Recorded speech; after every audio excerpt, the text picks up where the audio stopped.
Good evening, everyone, and welcome to the first session of our webinar series, Dismantling Anti-Blackness in Education. I'm Tambra Jackson, the Interim Dean for the School of Education at IUPUI, and I'm delighted to have you all present with us this evening.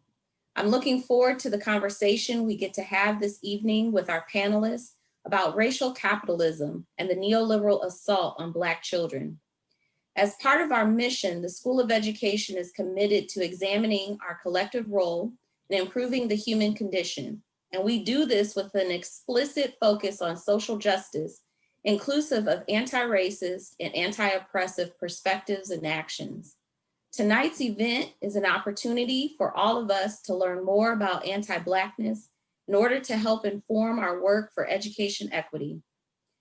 This specific focus on anti-Blackness for this series is intended to increase our understanding of what is at the root of why Black children lead many negative statistics in education and what we all can do to disrupt that narrative. As noted by Kiana Mariah Ross in her June 24th, 2020 op-ed in the New York Times, quote, "Racism fails to fully capture what Black people in this country are facing. The right term is anti-Blackness. To be clear, racism isn't a meaningless term, but it's a catch-all that can encapsulate anything from Black people being denied fair access to mortgage loans to Asian students being burdened with a model minority label. It's not specific.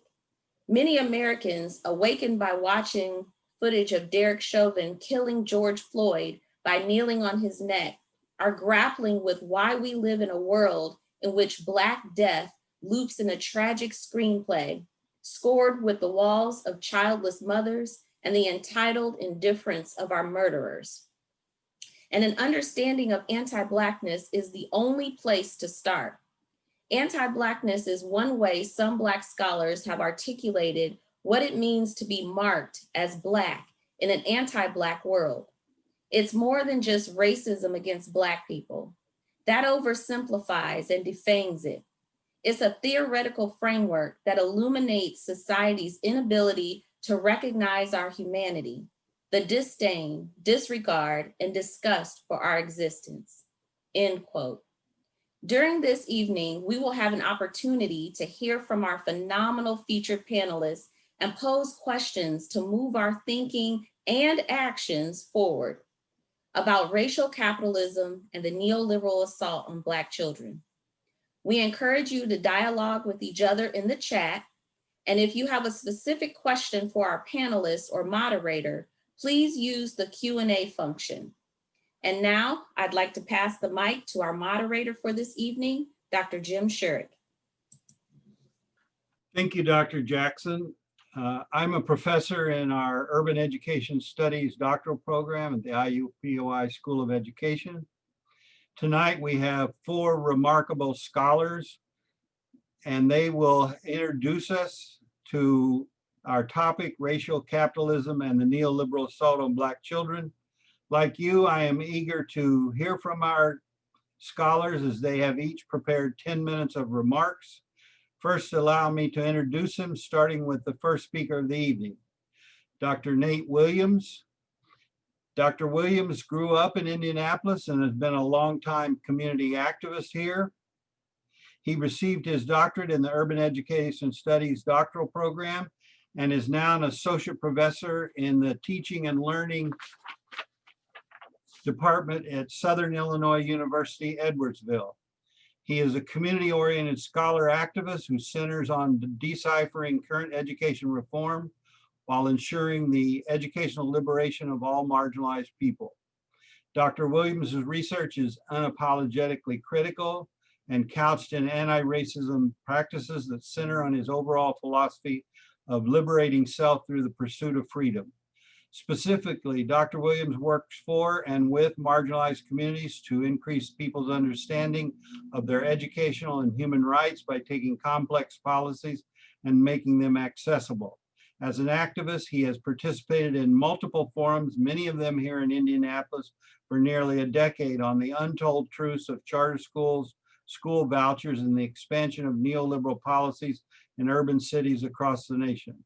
As well, Dr. Williams has played a pivotal role in the development of emerging community activists. Currently, Dr. Williams is involved with creating more humane discipline practices for incarcerated Black men in the state of Illinois. In addition, he studies Black biracial identity development. Our second panelist is Dr. Anna Aviles. Dr. Aviles is an associate professor in the Human Development and Family Sciences in the College of Education and Human Development at the University of Delaware. Dr. Aviles is a community-based applied social science researcher with specific focus on the developmental trajectories, academic and life skills of youth of color experiencing homelessness and housing instability. While her work primarily addresses youth homelessness, it also emphasizes analysis of institutional structures and practices that contribute to and maintain inequitable conditions of poverty, frequently resulting in poor educational and health outcomes for this often overlooked youth population. Her work underscores equity and access for all marginalized populations, including Black and Latinx individuals, women, individuals experiencing poverty and homelessness, and individuals grappling with mental illness, violence, and trauma. Her scholarship and teaching operationalizes the theoretical frames of critical race theory, Latinx critical race theory, social justice youth development, and educational systems theory. These theoretical frameworks serve as tools to document past efforts and to create justice-based community solutions for eliminating social inequities, particularly in relation to housing, education, and mental health for youth of color experiencing housing instability. Our third panelist is Dr. Kevin Lawrence Henry Jr. Dr. Henry is a native of New Orleans, an Anna Julia Cooper Fellow, and an Associate Professor of Educational Leadership and Policy Analysis in the School of Education at the University of Wisconsin-Madison. Prior to joining the faculty of Wisconsin, Dr. Henry was a faculty member at the University of Arizona, where he was a founding member of the Education Policy Center. His interdisciplinary research and teaching primarily focus on racial capitalism and neoliberal restructuring, charter schools and school choice policy, urban education reform, leadership for equity and educational justice, and the politics of education.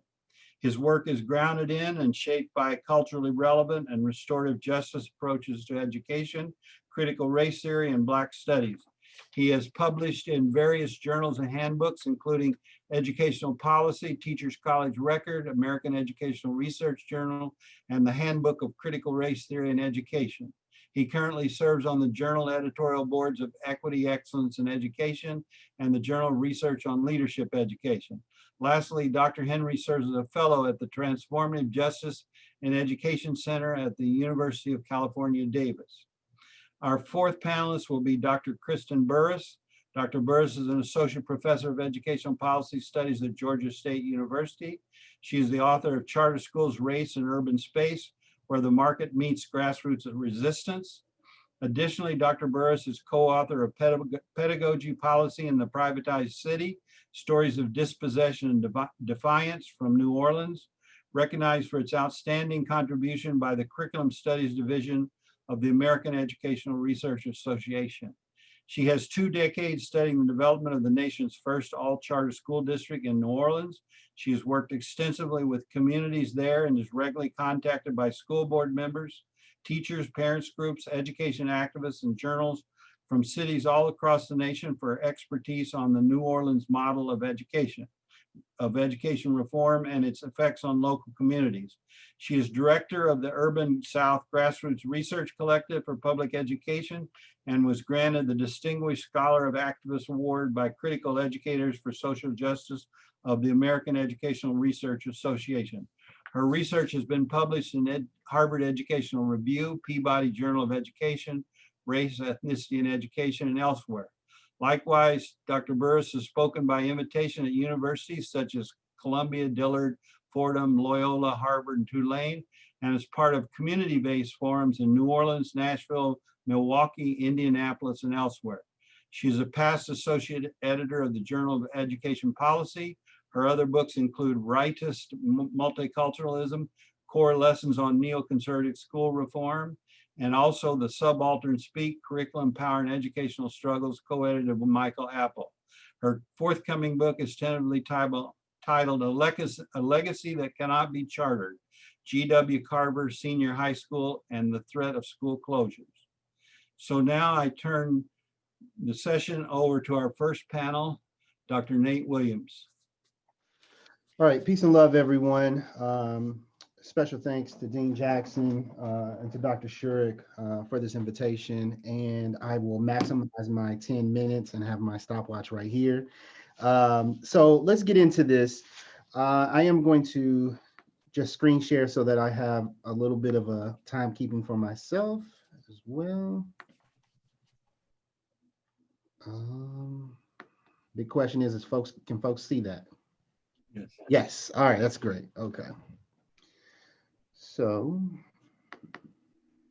I want to first start off by giving a warning.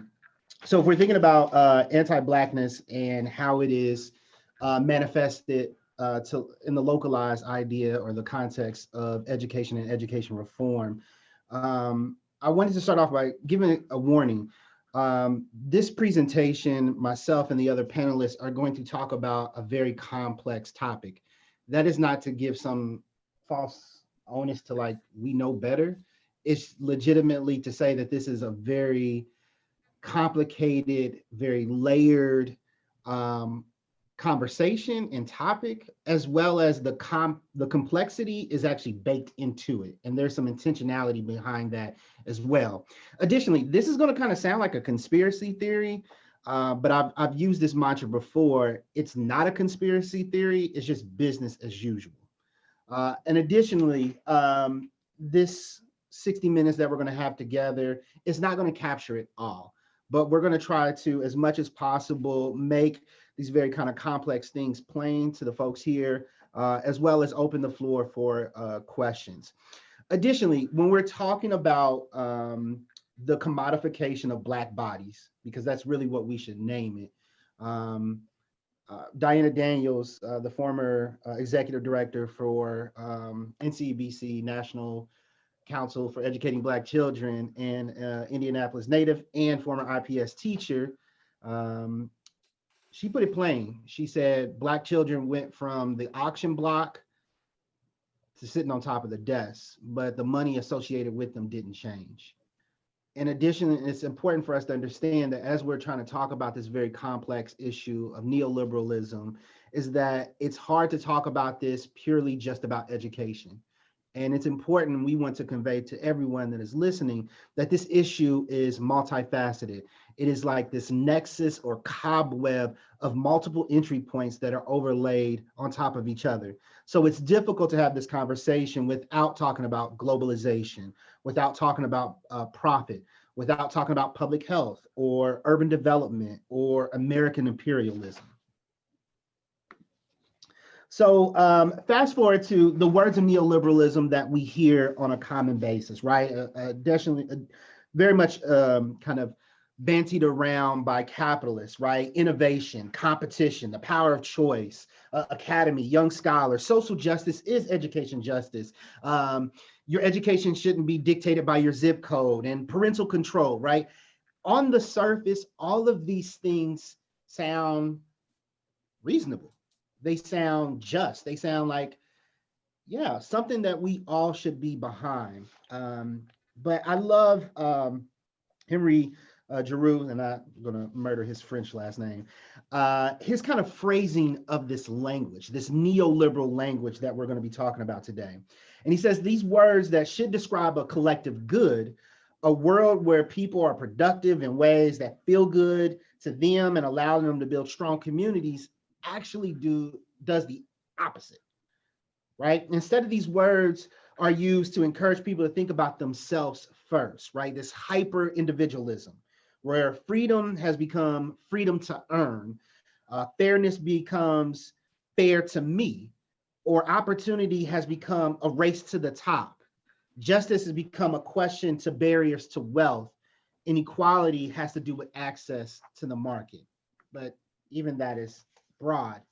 So once again, taking, if you want to go back as far as Adam Smith, 300 plus years of this idea and kind of break it down to one sentence. Neoliberalism is basically the ideology, the belief that everything is a source of profit, even children's learning.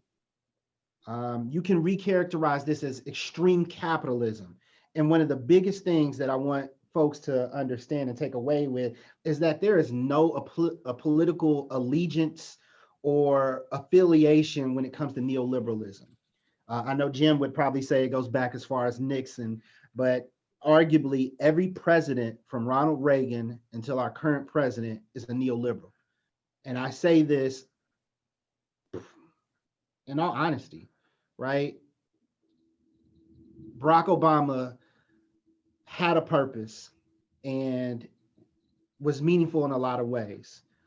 But Barack Obama and his Secretary of Education, Arne Duncan, did more damage to school serving kids that look like me, kids like in the city of Indianapolis, New Orleans, Arizona, countless cities across this nation. They did more damage than Ronald Reagan and William Bennett. I think a lot of times, and one thing I want folks to walk away with is this very clear message that neoliberalism, one, is not relegated to one political party. Additionally, that there is this level of slickness, this level of language to hide and mask the anti-Black practices, to mask the violence that is perpetuated by such an ideology. And drilling it down even further to talk about education, right? So how does this very large kind of meta ideology relate to, you know, a parent who's just trying to get their kid in a good school? Well, if we look at neoliberalism as it relates to neoliberalism in education, is that, you know, we think about school choice. And the first school choice models were actually perpetuated by very anti-Black folks. And I'm gonna stop sharing my screen real quick so y'all can see me, because I'm looking at the screen and not looking at y'all.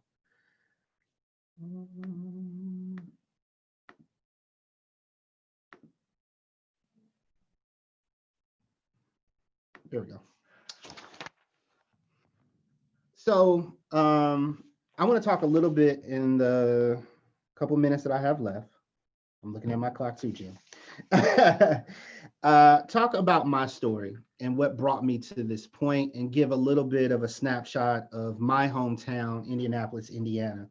My activist work really kind of kicked off once again with Diana Daniels and NCEBC, when she charged me with looking at just the charter schools in Indianapolis. And actually my first teaching job was at a charter school. Up until that point, I didn't think anything of it. I just seen it as, okay, here are some folks who are really trying to do something different. It's a great opportunity and it sounds real good, right? That language that we hear. But inevitably, as I began to research and dive into this more and more, red flags started showing up. Some names kept coming up that was really alarming.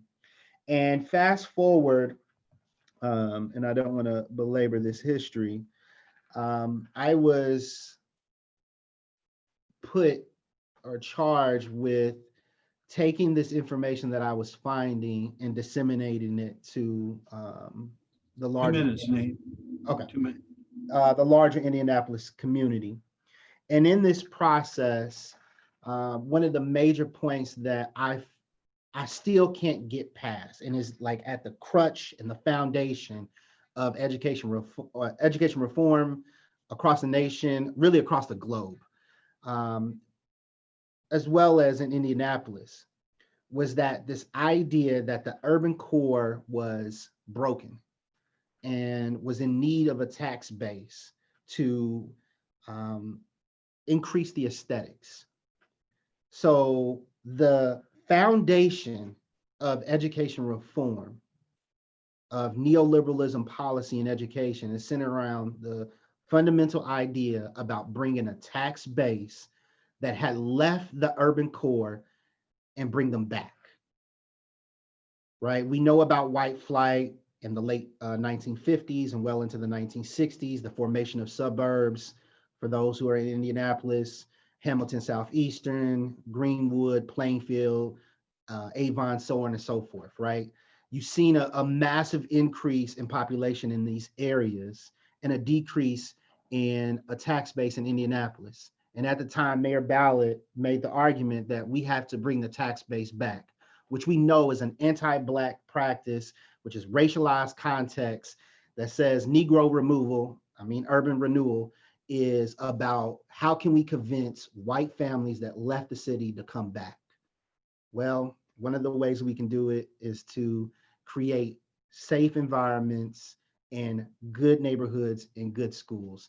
And what you'll hear from the other panelists is, in ways in other cities, this same mantra, the same anti-Black practice is being practiced across the nation. Thanks, Nate. Dr. Aviles? Hi, everyone. Thank you so much for having me here this evening. Nate, amazing. So much I want to share. I'm going to try to stay focused, though. I'm also going to set a timer just to try to keep myself on track and share my screen here. So I really want to focus my comments on the city of Chicago, and specifically thinking about students and families that are experiencing homelessness or housing instability. So during the 2012-2013 school year, Chicago closed, consolidated, or quote unquote turned around 49 schools.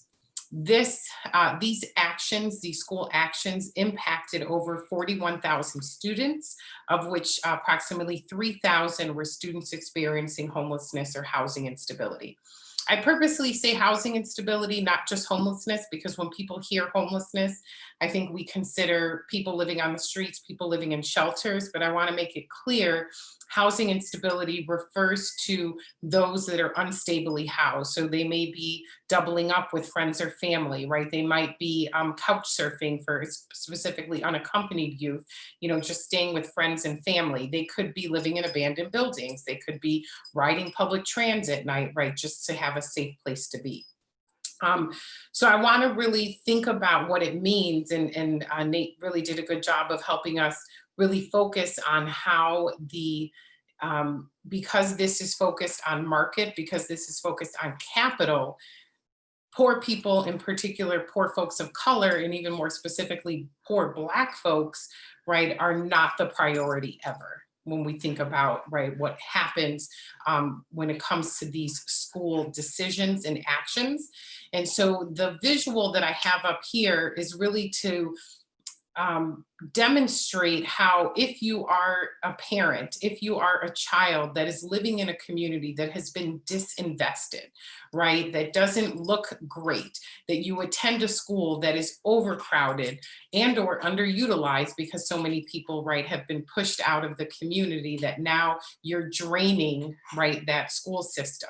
If you have a proliferation of charter schools, you are also draining public schools, right, from those from having those pupils, right, in the building. And then now that's a reason to say, well, we're going to close the school. So if we look at the graphic on the right, as Nate identified, what parent doesn't want to have their child at a school that is well-resourced, right? At a school that's in a safe neighborhood? This is logical. What parent wouldn't say yes to this, okay? Because of the history of school closures, not just during the 2012-2013 school year, right? And Arne Duncan was the CEO of CPS for many years, which really laid the groundwork for a lot of this. Many families, organizations, right, community organizations really resisted this closure of schools, especially being that there were so many schools on the quote unquote chopping block, right? But again, we have to understand, because the schools that were impacted were primarily in poor Black communities, and they disproportionately impacted Black students. So I just have another visual here, right, to show us this is not just about Chicago, right? As you can see here by this graphic, many of the school closures that have happened across our nation disproportionately impact poor Black students and families, right? So I'm going to focus here on Chicago to recognize that while Black students comprise 43% of the student population in Chicago public schools, yet they were 88% of the students impacted by these school closings.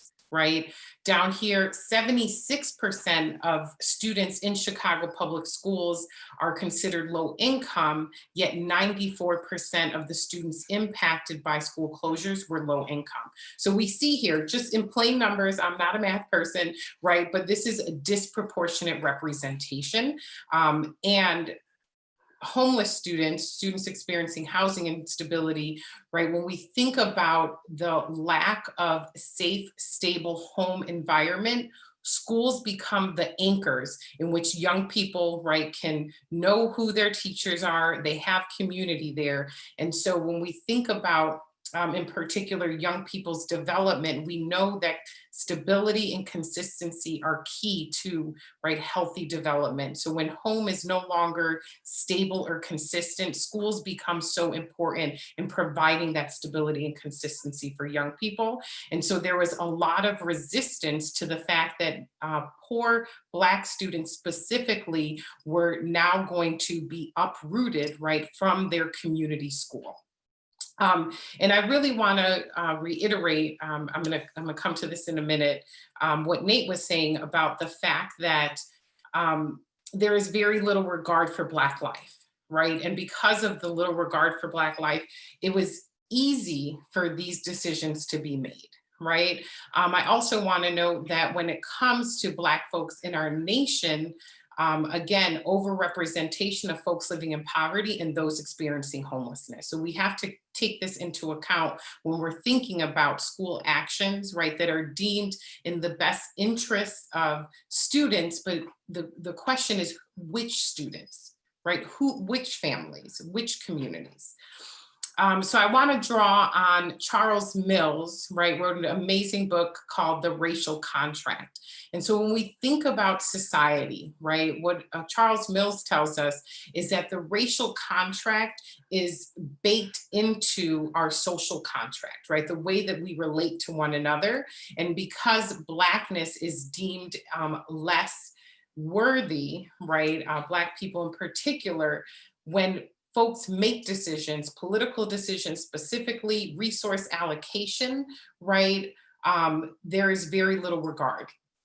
Also, what he argues is that these decisions and resource allocation are enforced through violence and ideological conditioning. And I want to emphasize here that when we say violence, I'm not talking about just brute force violence. I'm talking about the violence of removing resources from communities, the harm that that does, in particular, again, to young people and families who are already struggling, right, who don't have consistency and stability in their lives, and schools, right, serve as that platform. So what does it mean when a school district decides that they're going to close, consolidate schools, right, that disproportionately impact low-income Black students? So I really want to highlight, I love the way that he talks about this, right? He says the fish does not see the water, the same ways in which white folks do not see, right, the white polity, because it's normal. It's the element in which we move.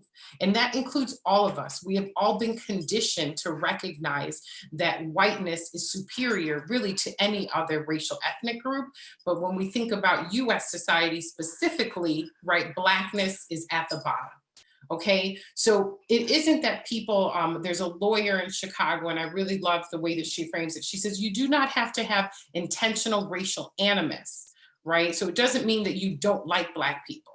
But if you understand that the outcomes disproportionately negatively impact Black folks, we have to reconsider what we're doing. Okay.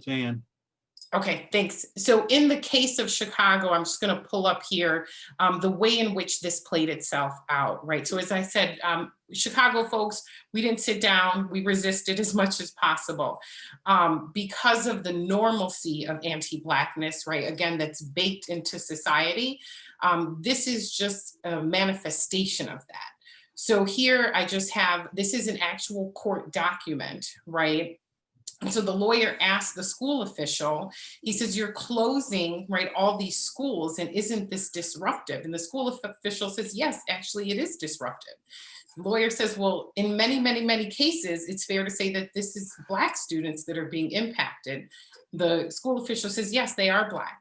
And so the lawyer says, well, why don't we propose moving some of the white children into a school that is underutilized in order to try to minimize the harmful effects of disruption, right?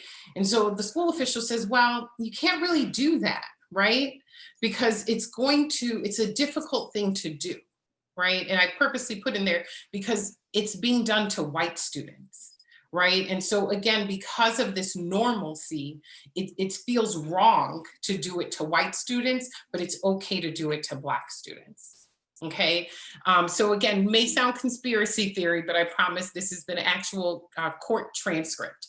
So when we think about this, I want to end on a positive note, is how do we combat this, right? How do we ask critical questions? Because they will provide, right, what feels like shiny newness, and we want to be a part of that. But the critical questions to ask, right, is how are Black children and families impacted by this action policy initiative, whatever it might be? Are they disproportionately impacted? Does this action policy initiative resist anti-Black sentiment? And then finally, how can we organize and or counter narratives and actions that do contribute to anti-Blackness? Thank you. Thank you. Dr. Henry. All righty, thank you all so much again for having me. So thank you, Dr. Jackson and Dr. Skurich and the entire IUPUI community. So let me pull this up. I just want to share the screen. All righty, just make sure you all have this. I'll try to be keeping time, but forgive me if I'm not doing so. So I just want to start by actually moving back a little bit and discussing racial capitalism, because we're using terms like racial capitalism and neoliberalism, and I just want to ground them for a moment. So I don't want us to think of racial capitalism as something that is distinct or separate from capitalism, right? Capitalism, which is thought of to have replaced older forms of social and economic organizations such as feudalism. And when we think of feudalism, we can think of like lords and nobility and peasants and folks working on land. So think of like Game of Thrones, right? And so racial capitalism really develops out of the racialization and the forms of othering and dehumanization and exclusion that develops in Europe. And even Cedric Robertson, who goes on to suggest that in fact, the racialization actually precedes capitalist development, right? So first and foremost, to understand racial capitalism, we must understand dehumanization as central to the process. So neoliberalism, and what you also might hear are these notions of market-based approaches. And I want to use this language as, in part, to have us think about some things that we should be concerned about, or if you hear this, or you can at least acknowledge, hey, this is something that might be happening in my local community. So first and foremost, neoliberalism is part of the larger project of racial capitalism, right? And neoliberalism's central concern is the accumulation of capital and wealth and the expansion of these so-called kind of markets, which are socially constructed, but nevertheless definitely felt. So it is a process of redistribution and more precisely the compounding of power to overwhelmingly elite white actors and entities. It is, but also I want us to know that neoliberalism isn't just this kind of economic formation. Neoliberalism is interested in you and how you decide to live and fashion your life. So as former Prime Minister of Great Britain, Margaret Thatcher once remarked, economics are the method, the object is to change the heart and soul. So for Thatcher and other neoliberals, the goal is to engineer things like competitiveness and sordid individualism, not cooperation and not collaboration, right? So virtually important to neoliberalism is its aim to render us detached individuals, unconnected and disinterested about the other people in our lives, in our communities, in the world, and how our consumptive practices may impact other people. So how what we do and how we live may add to the suffering and misery of other people becomes unnecessary for neoliberal approaches. Our responsibility to creating, say, a more perfect union, a beloved community, a world where we actually care about the least of these, is abdicated for a vision of ourselves as bosses, as grinders, as constant workers, as consumers, but almost never as citizens, as collectivities bounded by a sociality of justice, of care, of eliminating and combating, right, the institutional inequities and arrangements that produce and maintain structured vulnerabilities.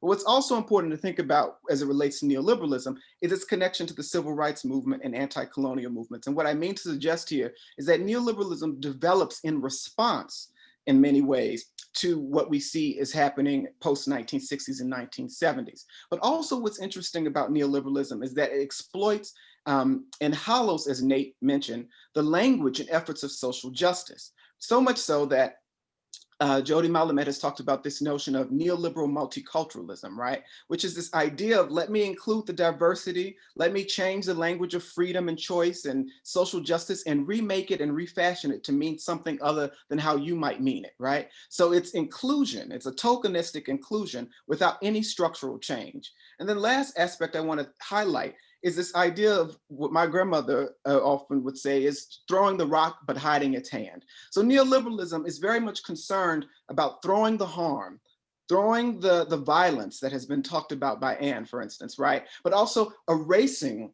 its role in producing and reproducing these things, right? So it throws the harm, but it doesn't want students, for instance, to acknowledge the structural inequalities that exist. And so I often want us to think about this idea of the market, which is what we use in education. It's a nice term to talk about neoliberalism when we say market-based approaches. But the question, and Nate alluded to this earlier, is when has the market, for instance, ever truly worked for Black people? So the problems that we see as it relates to neoliberalism and charter schools more specifically. So what we see is increased resegregation of schools. We see the culturally irrelevant curriculum and pedagogies that exist, particularly in these no excuse model schools. And so some of my other work has focused on obviously post-Katrina New Orleans, and we see that these no excuse schools and those that develop them are not interested in hearing about the realities of children's lives, but rather having you to work hard and be nice, which is a certain way of kind of constructing an individual to be a certain kind of person. Let's not talk about police brutality, just work hard and be nice. Do the things that you need to do, right? We also see the gutting of teacher tenure and union protections, which disproportionately impacts Black women educators. In New Orleans, for instance, we had, and I'll talk about this briefly, about 7,500 teachers after Hurricane Katrina to be removed, fired, essentially. This was the largest displacement, I would argue, and I'm sure Kristen might suggest as well, since Brown versus Board of Education, right?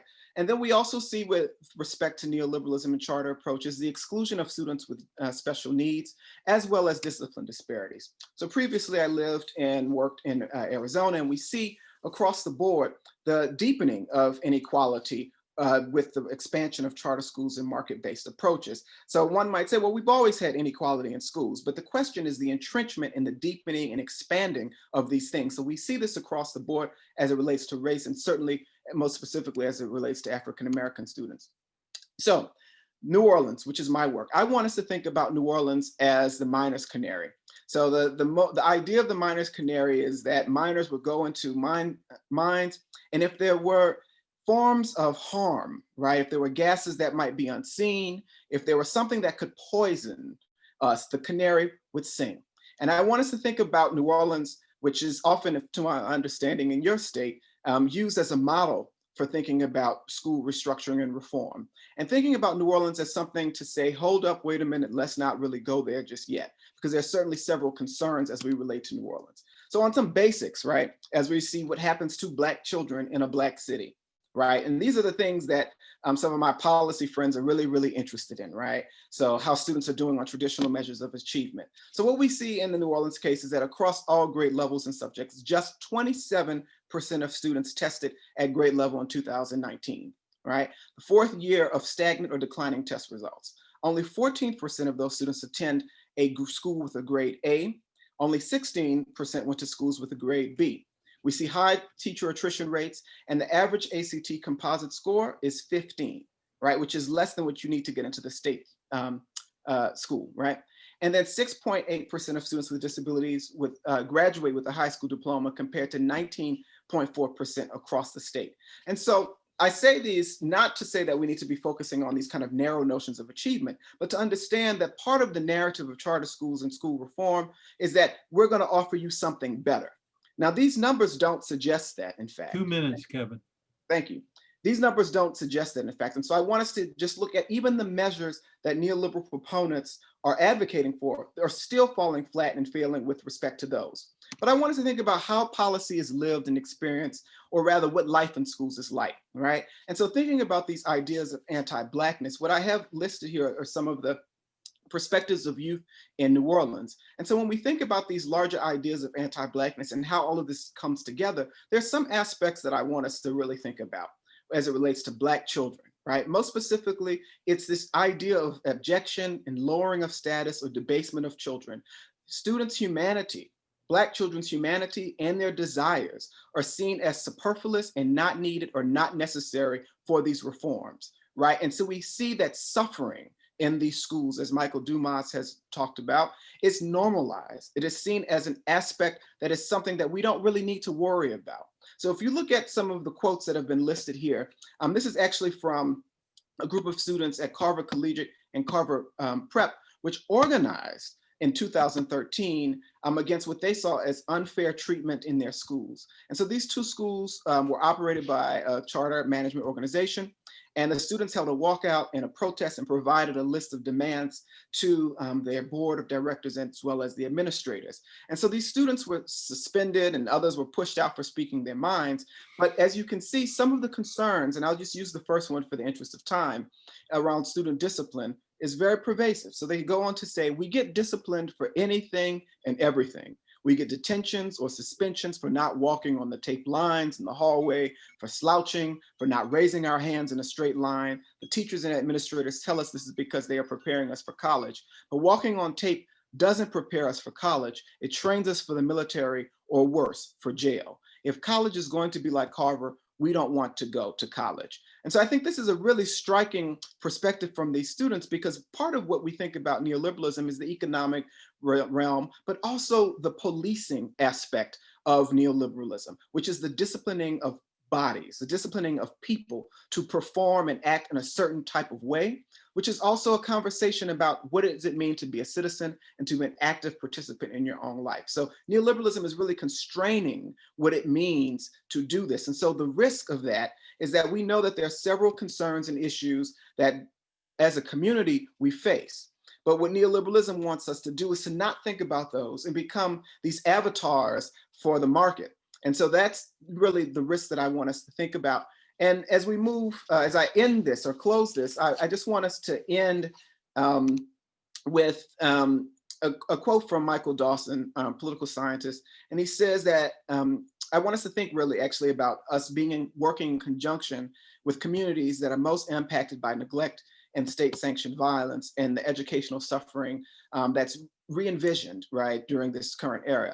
And so what Dawson suggests is that we need to have a pragmatic utopianism that starts where we are, but imagines where we want to be. So while we're being offered neoliberalism and choice and charter schools and voucher programs as the ideal, let's imagine what we really, really want. Let's put forth a vision about education that really speaks to and is deserving of the children and the communities that we aim to serve. So thank you for your time.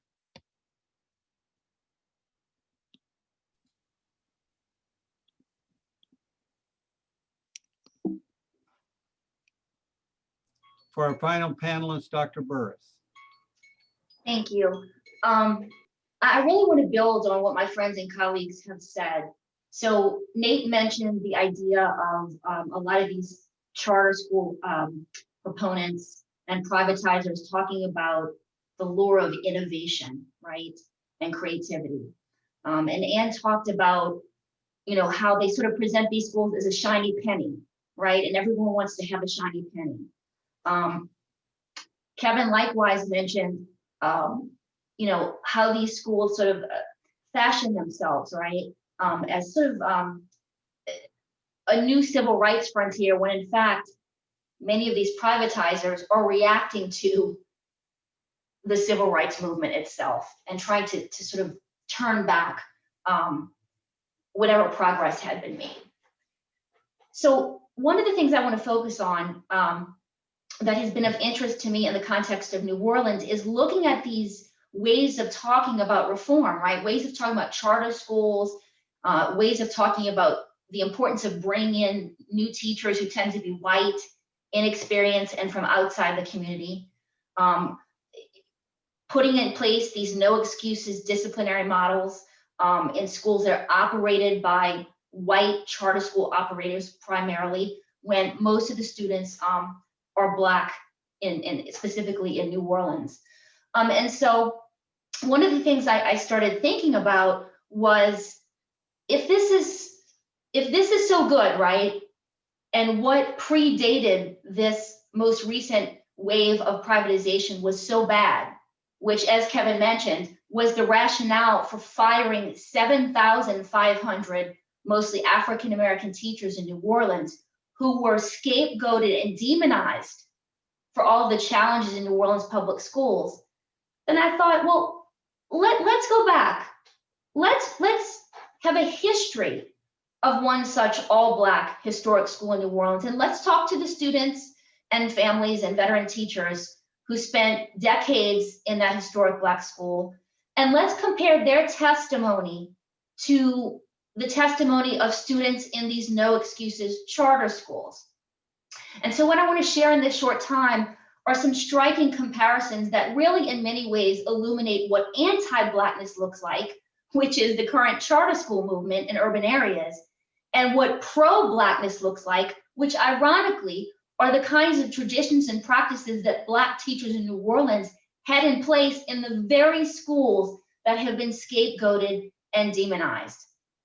Now, in saying that, I want to be clear that even the veteran teachers in the historic G.W. Carver Senior High School, which I did an oral history study of, didn't say that there weren't struggles, but they explained the struggles in terms of their origins. And the origins of those struggles were white supremacy and ongoing disinvestment in Black institutions.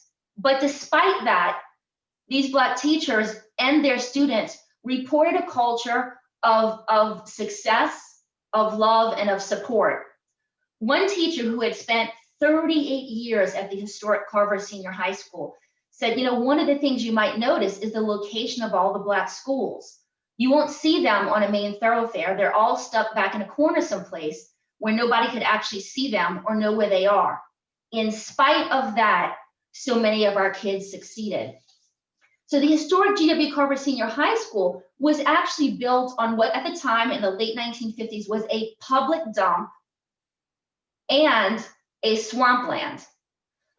Despite this, these Black teachers and their students and the families who were located near what at the time was the Desire housing development, one of the largest developments, certainly in New Orleans and probably in the United States at the time, create a culture that included what I call sort of an ethic of self-direction and achievement, right? And this is something very different from disciplinary adherence and authority that is currently emphasized by charter schools. So think about this. Principal Bettenell, back in 1958, 1959, talked about discipline. And he talked about discipline in the historic Carver as intelligent self-direction. He said discipline has its origins in the term disciple, one who adopts the standards and values of another person who is admired or respected. He wrote this in the yearbook. And he said to the faculty of Carver, discipline doesn't necessarily mean punishment, nor does it note techniques or devices for maintaining order. It's about self-advancement, right? It's about intrinsic motivation, instilling that within Black youth. And this was evidence when you talk to the students. They reported on teachers. One 2006 grad talked about his band teacher, Mr. Rollins. He said he was there for us anytime we needed him, no matter what. And Martez Lynch goes on to talk about how he was going through a really rough time as a teenager. And he said, I can say if it wasn't for Mr. Rollins and the band, I probably wouldn't have graduated.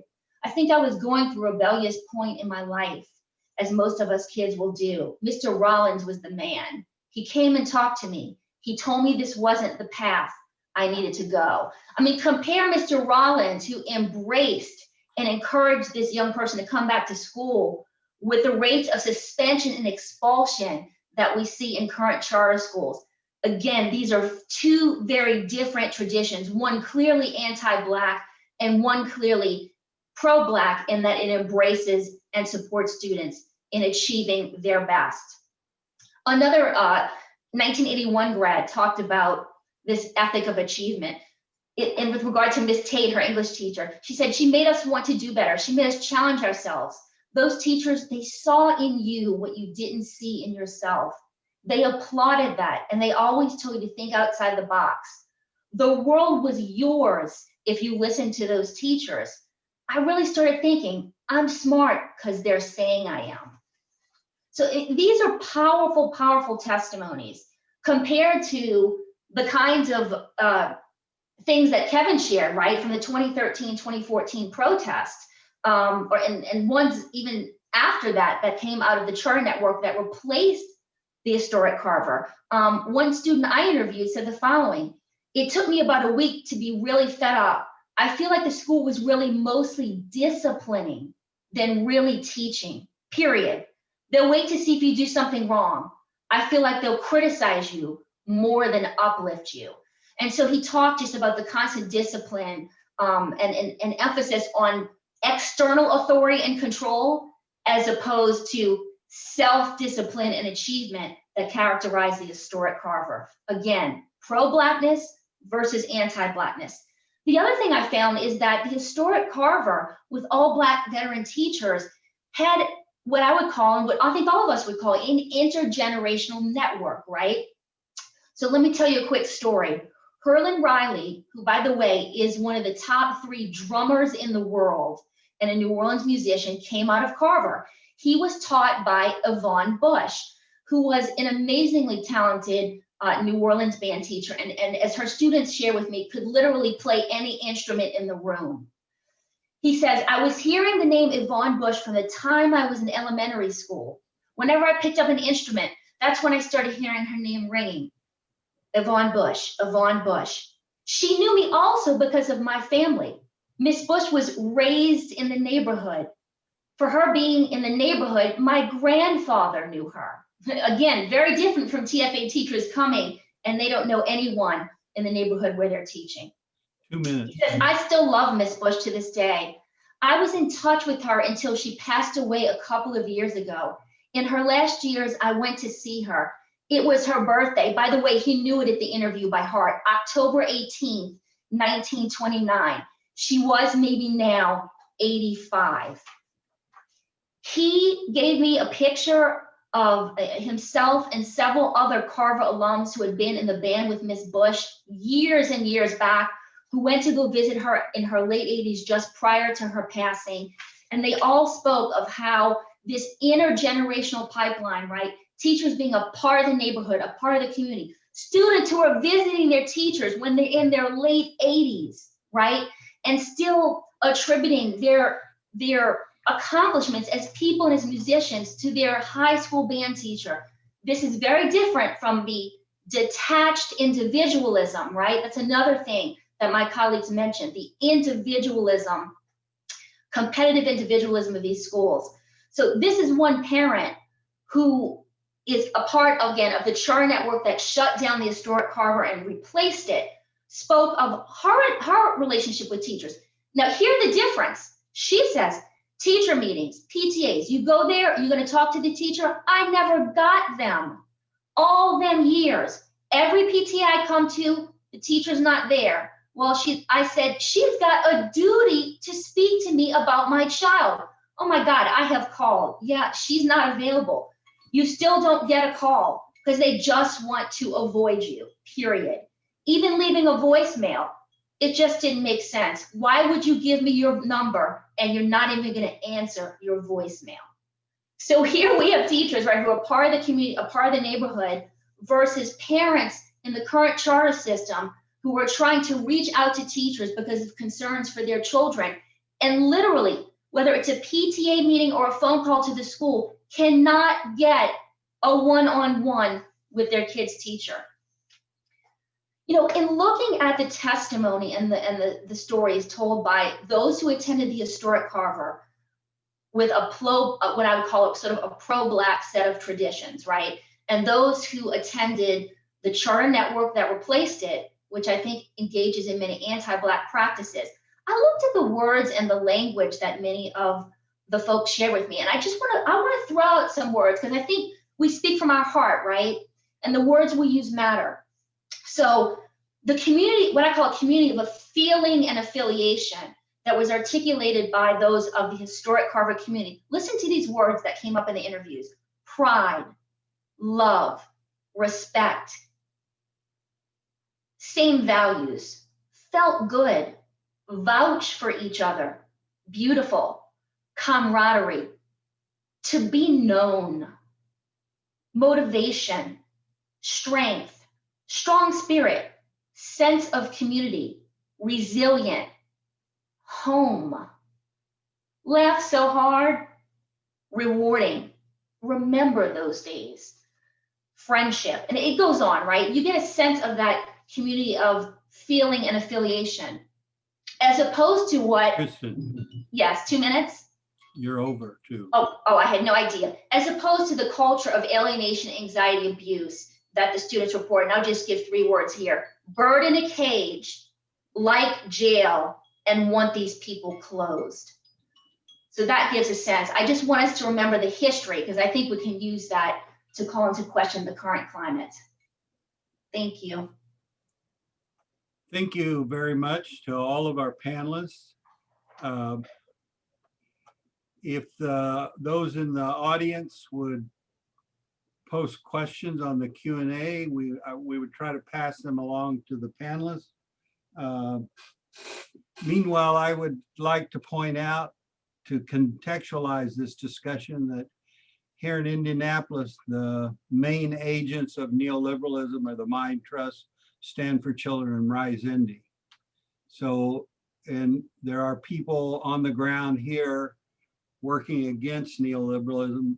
I think several mentioned, and actually Nate Williams was in on that very early on. So we're looking for questions from the audience. I'll just start out with a question that I've run into to the panel is, we had racism under liberalism, you could say from Roosevelt to Kennedy. We have racism under neoliberalism, starting with Nixon or Reagan. Is neoliberal racism worse, or is it just another form? What do you all think about that? Is neoliberalism worse? There is worse. There's always worse and better, without being completely the way we want it to. What do you think about that? For me, as a Black person, I think it's worse, because I'd rather have somebody say it explicitly to my face versus layering it between this idea of like, we're in allegiance together, or that we have the same cause or the same charge. And Dr. Henry talked and spoke to this as like this co-opting, right, of civil rights language to code and mask the violence that Ann was referring to. So to me, it's worse. That's just my opinion. I want to add to that. I think that's one thing that definitely distinguishes these different epics of white supremacy, is that what's so troubling about the current era is that the very things that are so destructive to communities of color are being framed not at all like segregation or Jim Crow, right? They're being framed as the new civil rights frontier.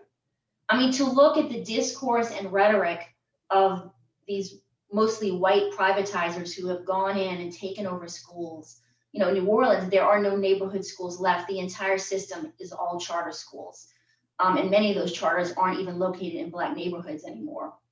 And so to hear them talk about these actions as a favor to the Black community or as the new civil rights frontier is just doubly disturbing, I think. And I think that's one thing that sort of separates out, like Nate said, this sort of iteration from past eras. When you sort of see a black fountain and a white fountain sign, you sort of know what the deal is. But when someone's serving up oppression on a platter and saying it's good for you, that causes a lot of confusion at times. Yeah, I'll just jump in. I agree with what my colleagues have said.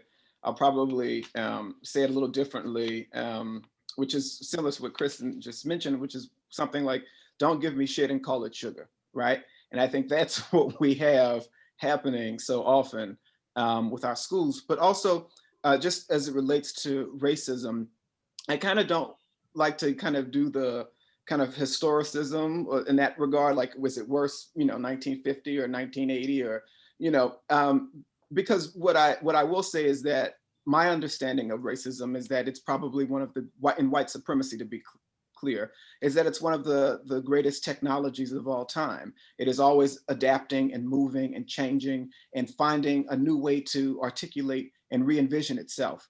And because racism and white supremacy is about power, in other words, right, concedes nothing without a demand, but more precisely, power is always kind of interacting with a response or a demand, right? So if I say this, then it might do that, right? And so I think that the way that white supremacy gets reimagined and re-envisioned, and also that being local to certain contexts, right? So how charters might look in New Orleans may not necessarily look the same in Chicago or vice versa, right? Though there's some overarching similarities, right? I just think that there's a uniqueness to a particular historical period, while there's also some groundings that are also about oppression and suffering and the accumulation of wealth and the extraction of goods and services, and essentially the extraction of people's livelihoods. So, it's a little different. Certainly it's different than what it once was. I don't want any of them. I don't want 1980 racism. I don't want 2020 racism. I don't want any of it. So I think that it's just morphic in nature, and it expands to the times that exist. I'll jump in as well. I definitely agree with Kevin completely, because I was thinking, like, I don't know that it's better or worse. I think the way that it's manifesting right now, especially given the continued gap, right, between rich and poor, I believe that the stakes are higher, right, because we have such a gap between those that have and those that don't. Mm-hmm. And that is, it is this intersection of class and race that is constantly happening. And so when we see, again, this disproportionate number of Black folks impacted by poverty, right, impacted by homelessness, it's much harder to get out. And then people, right, or I should say society uses the disproportionate number of Black students who aren't, achieving, right, academically, or disproportionate number of Black folks who don't have economic stability as an excuse for, like, we'll see, we gave them an opportunity, right, because we gave them this new charter school, or we provided this other opportunity, but really I'll say, at least in Chicago, what we saw a lot of disinvestment. So when you take away, so in Chicago, they closed half the mental health clinics, right, across the city, and then they took away schools, right? So they're just consistently taking away necessary resources and really public goods that are so crucial to the well-being and livelihood, in particular, of poor Black folks. And so I would just say it isn't better or worse, but I feel like the stakes are just as high. A question we have from the audience is, what would you all say school reform should look like? What should we be doing? What would create conditions of success for our Black children?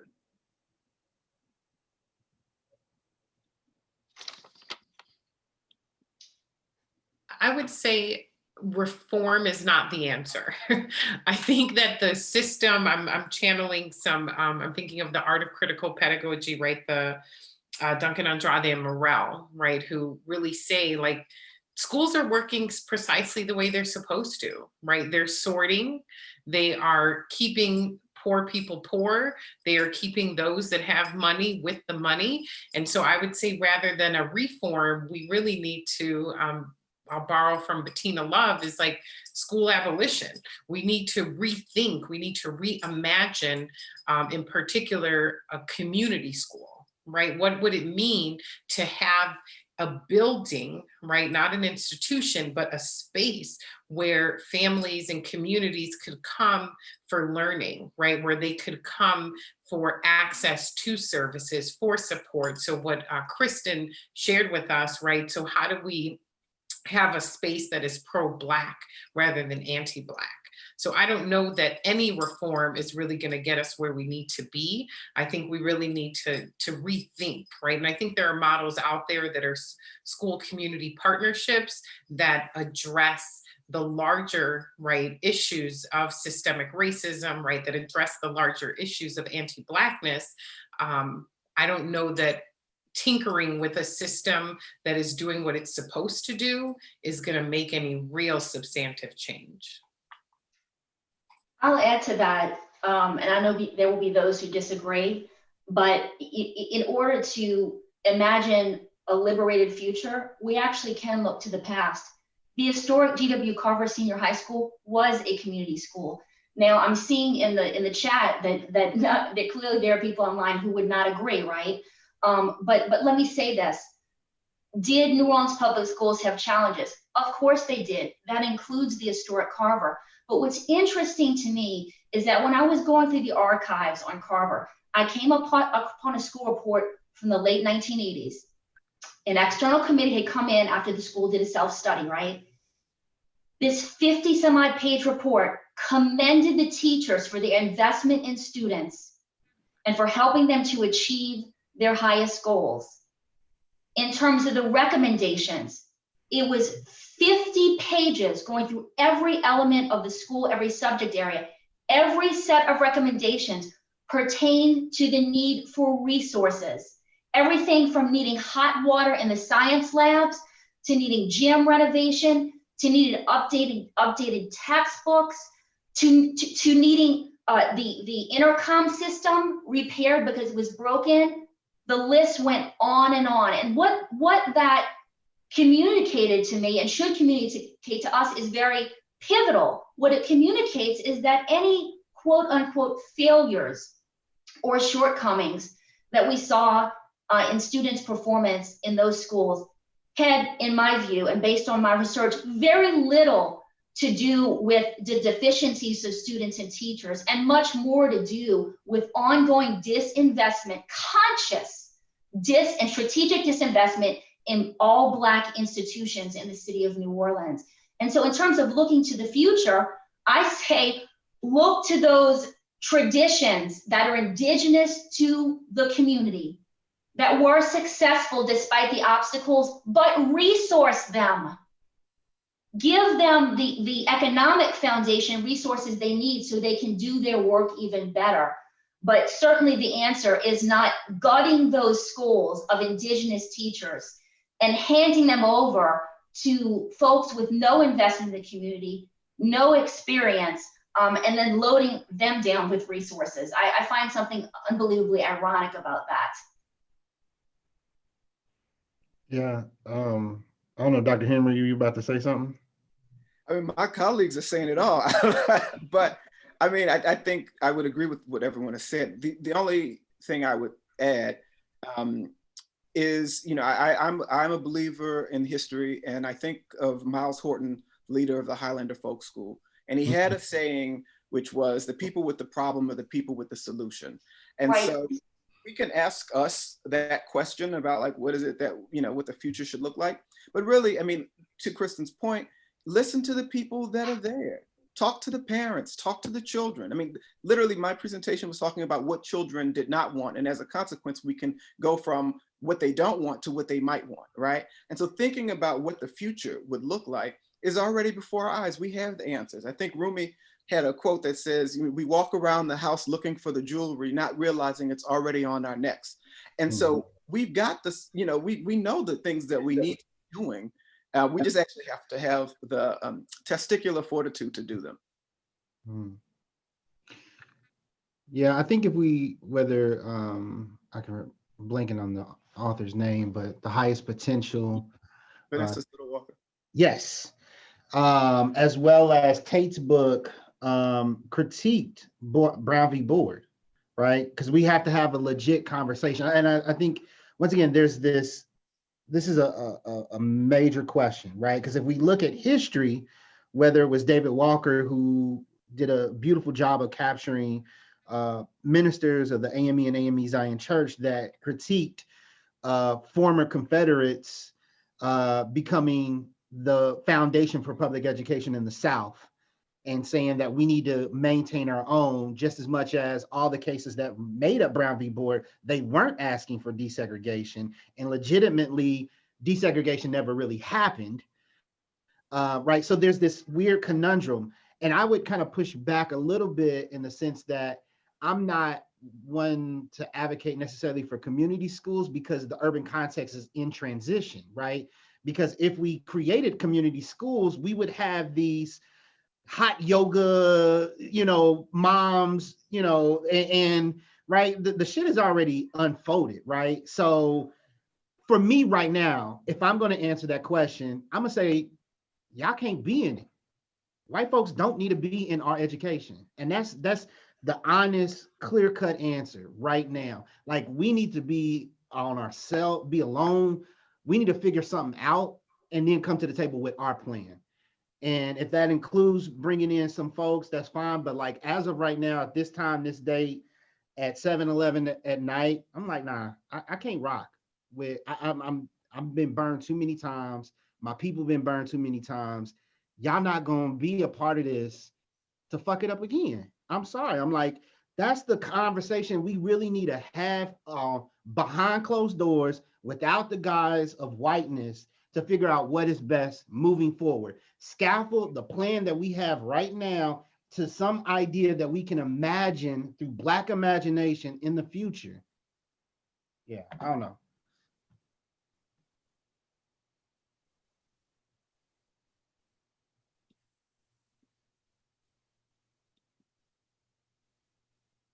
I didn't mean to derail the conversation too much, but I'm just not going to get lost in false hopes when the history has told us time and time again, whenever it's interest conversions 101, right? I'm tired of having freedom with contingencies. I'm tired of having freedom that has to come with some bells and whistles and an asterisk at the end, right? That's what we want. That's what we need. And I'm sorry, right now, history has told us that white folks can't be a part of that conversation right now.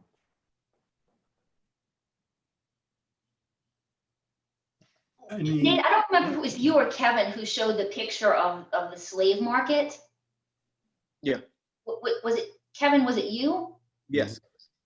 I mean, I think to build on what you're saying, Nate, we have a history of Europeans and whites creating a market, and that market turned Black bodies into commodities for white profit. Now in 2020, we have white entrepreneurs, or people who fashion themselves as entrepreneurs, again, talking about how good the market is for Black folk. And again, fashioning young Black people, students, into commodities for white profiteering. So again, there's something highly suspicious about the continuity there between white power, markets, and what it does to Black communities. And so I think we need, again, history here. Let's put the current discourse around markets being good for Black young people in context. As Kevin said, when has that ever been the case? And why should we believe suddenly that it's the case now? I think Kevin put that very eloquently, and I think we really need to reflect on his point. Well, wealthy white people can go to their own schools. It's just them, and nobody gets upset. And when Black people say, well, we want our own schools, we want to run them, we want to staff them, we want to say what the curriculum is, everybody gets all excited. that something bad is happening. Though we live with people making those kinds of choices, other groups making those choices all the time. Same thing with, say, Christian schools or Catholic schools. Yeah. And I think, I mean, I think the ultimate goal, regardless of whatever marginal identities we hold, is that we get to a place where folks are propped up over profit, where folks' full humanity is recognized and honored, right? That's the goal. And I think we all are there, right? But it's just like we coming to a point where we need to do the breakout rooms like on Zoom and like come with some own kitchen table conversations like, yo, y'all come with this, y'all come with this. We come back together, try to work it out, go back. And it's just like, I mean, this is like good, just classroom TE stuff. Rogoff talk about a community of learners, like the pendulum of a good educator swings between teacher focus and student focus. Sometimes you got to drill and skill to prep them to get ready for them to then take over the classroom, right? I think it's the same thing when we think about the formation of education moving forward. It's like, how can we create pillars, identities, mantras, guideposts for our own liberation outside of the guise of the market, outside of the guise of whiteness, outside of the fact that we know how to do this shit by ourselves, because we've been doing it. We've been surviving in spite of all these things. So clearly we have a playbook that no one else has. So how can we devise a playbook that actually is uniformed across all of our people? And it's like this pandemic has created this odd and very deadly but beautiful situation. Why are we in a rush to get back to the shit we know is not working? Right? Why can't we utilize this time, this odd space to say, hold up, standards were good in the 80s because folks advocated for them, because we knew that Black students weren't getting the same level of education that they were in the suburban schools. However, we understand that standards has just gone crazy and it's way too many of them and it's unrealistic, right? We know that the basic needs of students right today, and this isn't no like kudos to me, but I was packing food for kids, right? I got kids in East St. Louis that need food, right? Damn an education, damn a curriculum, damn some standards. They need to eat, right? Can we get them basic needs, right? Someone just basic needs taken care of first, then build from there. You go back to Maslow's hierarchy of need, like the shit is, we known this for so long, but we walk around trying to figure out, well, what's new, what's innovative, for what? I want to take us back to some of the earlier conversation based on questions from the audience. One of them has to do with questions about unions. We know that one of the agenda of neoliberalism is to end teacher unions, and in fact, end unions in all areas. And we know that teachers unions have given millions of dollars to various progressive causes for a long time.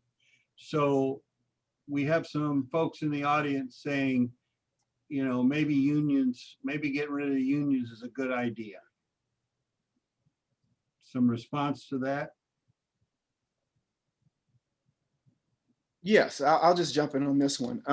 So of course, unions have a history that is not distinct from white supremacy, right? We know that every institution, almost every organization in the United States and globally has been touched by the hand or slapped by the hand, whatever form we want to use, of white supremacy, right? So I think we have to understand and acknowledge and hold that there's that relationship between unionism that exists, right?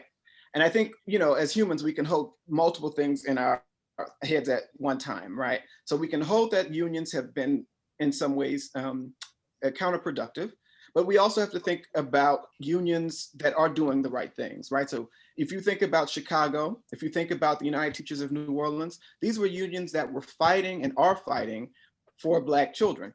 And so the question that I really want us to get at is, what are we really focused on, right? Are we looking at a symptom, or we're looking at really the root cause, right? And the issue is not that we're thinking about the unions as the solution or the problem, right? We need to think about how white supremacy is shaping our educational institutions. And to the points that have been made earlier, particularly Kristen's earlier point about disinvestment, state-sanctioned disinvestment. Like we're thinking about unions, and that's an easy scapegoat, I think, for our conversation. And I think neoliberals are very much interested in dismantling unions, but we have to think about this a little bit broader, that unions aren't the issue. The intentionality that you're focused on, I think, or that many people might be focused on, is not really the union, but really how do we eradicate white supremacy and disinvestment? And those are the things I think we should be fighting for and calling out. And that's not, again, to move away from the histories, the really complex history that unions have played, and not to think about the way that white women have a role in teaching and sometimes reproducing these racial disparities that exist. So this is not to eliminate those or to flatten those really very true challenges that we are facing in education, but it's also to complexify the issues so much so that it's not only easily saying it's the union or it's this one teacher. This is about a systemic issue, and we have to handle systemic issues with systematic responses. Yeah, and to build on what Kevin's saying, let's be clear about what the attack on teachers' unions is about. In New Orleans, Paul Vallis, who, as you know, Anne, was in Chicago, right? Did his damage there, made his way down to New Orleans as superintendent of the State-Run Recovery School District, which charted out all the schools over the course of 9 years, said that, we don't want these unions. Why? Because you've got teachers who are going to expect, we're going to have to pay for their health care, have these expensive retirement systems. I mean, just think of the discourse here. Are you saying, Paul Vallis, that you don't think that the individuals who teach our children every day don't deserve health care and retirement? I mean, it's absolutely astonishing and debasing. But this is what it's about. And so now you have these completely unhinged, revolving, inexperienced teachers in schools, right? Who, and here's another element that must be mentioned, are quite easily intimidated. This came in through my interviews with some of the teachers in the Charter Network.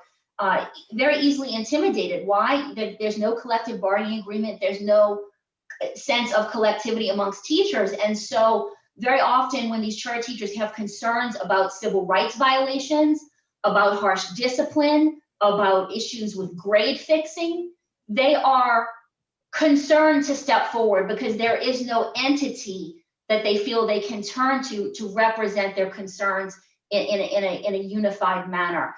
And so all of that is sort of hidden behind the anti-union discourse. It's about disinvesting in teaching, not wanting to pay educators. It's about making sure that educators can't raise the issues that they need to be raising to be advocates for Black and Latinx children. And unions have a role very often in doing that, and giving teachers a voice and giving teachers the kind of security that they deserve. And so it's about the undoing of all of that.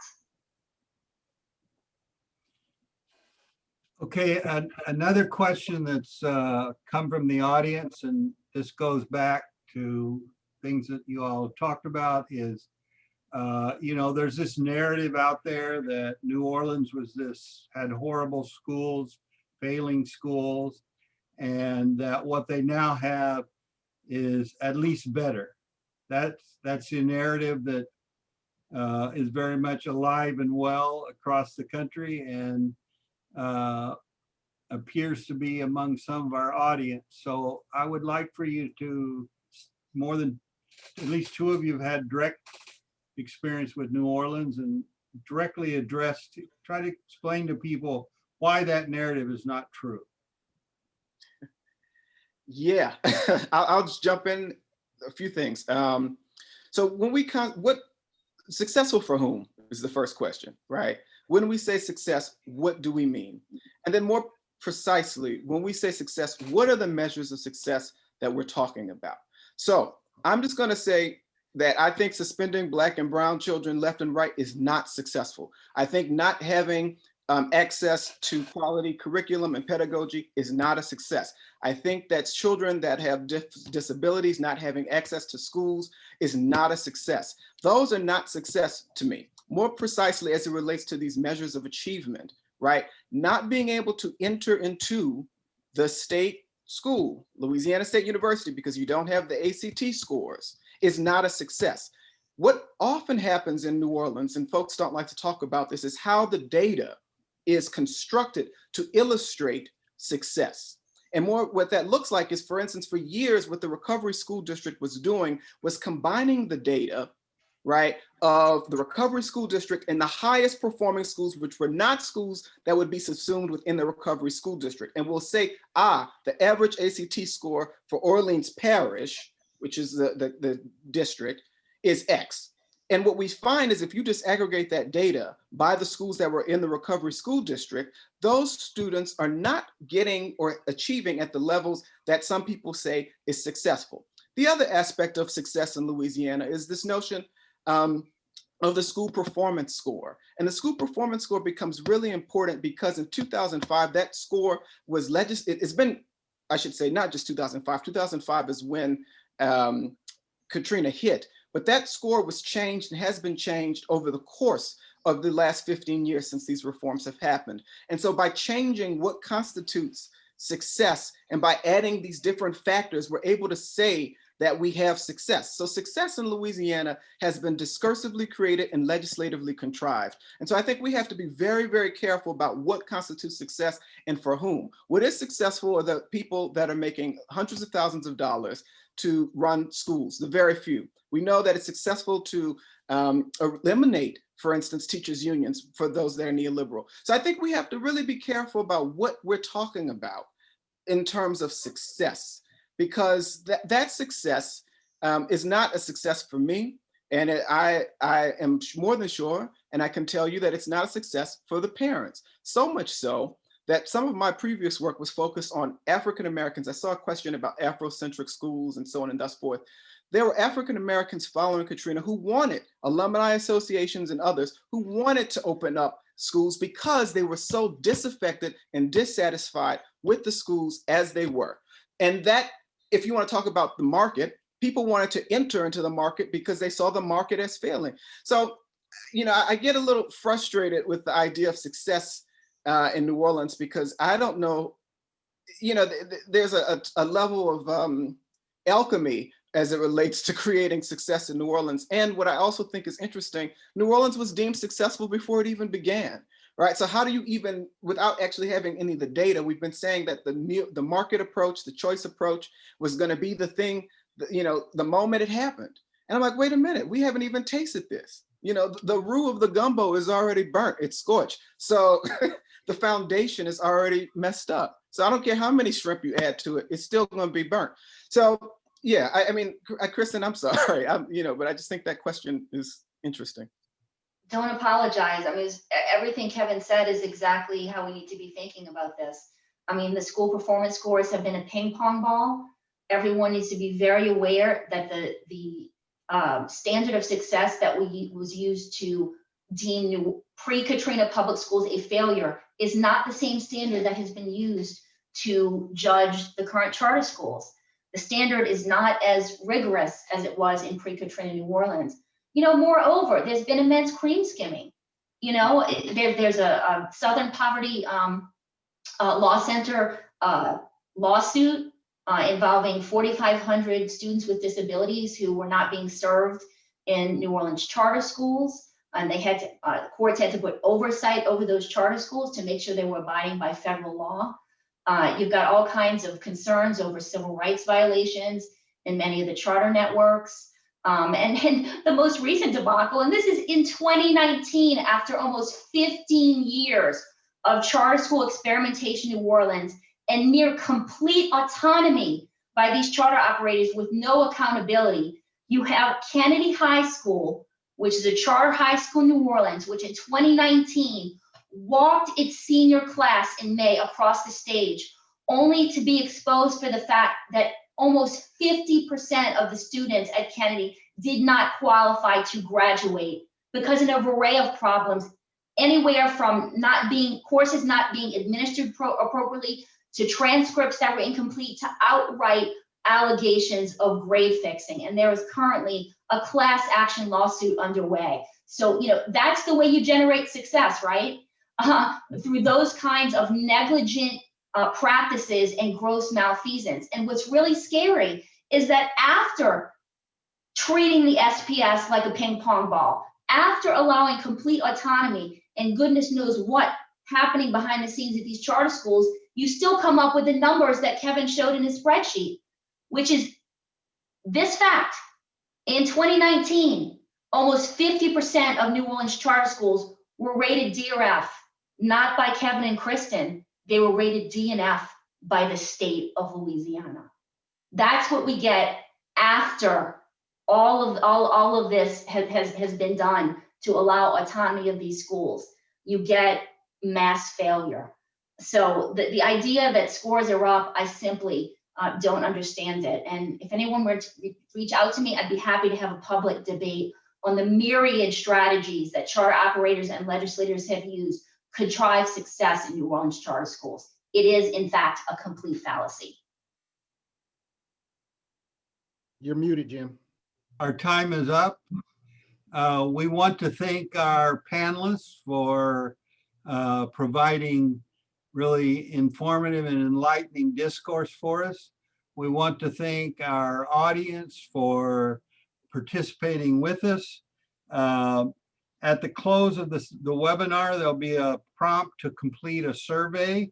We would appreciate you pausing to complete the survey so that take an opportunity to review the resources from this topic. Lastly, we hope you will join us tomorrow at 3 p.m. for a post discussion based on this session tonight.